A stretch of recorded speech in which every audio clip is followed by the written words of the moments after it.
Real-world assets will flip cryptocurrency for total value over the next 1 to 3 years. A lot of real-world asset value will come from the TradFi banking sector and will start driving a lot of the adoption of DeFi protocols. So it won't be about DeFi kills TradFi. It'll be TradFi becomes the biggest user of DeFi.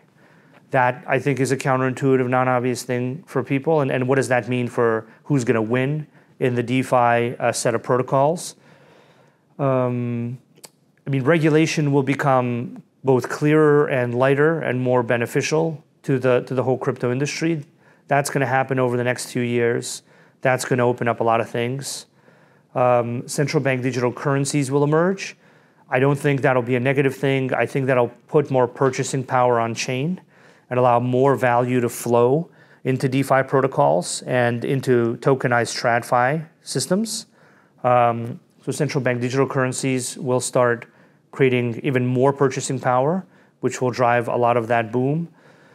There will continue to be many, many different chains. The cost and complexity of making a chain of your own will continue to drop lower. So there will be, not hundreds of chains, not thousands, hundreds of thousands of chains.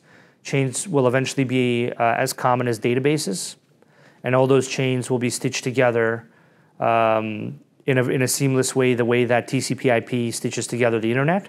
And hopefully that'll be CCIP from the Chainlink community, which is what we're working towards there.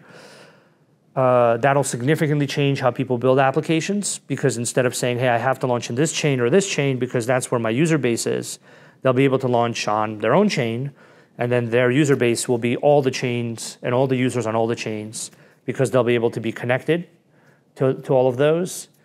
Identity requirements and various compliance requirements will become easier to meet, partly because of regulatory clarity and partly because the technology from systems like Chainlink will make them easier to meet. And so you'll have a larger and larger percentage of the value happening through compliant transactions rather than just transactions with no identity and no compliance of any kind. That'll also partly be driven by TradFi. What else? I think whole governments will embrace blockchains as a good thing, probably starting in Asia or already happening in Asia, across Asia, also then in the Middle East.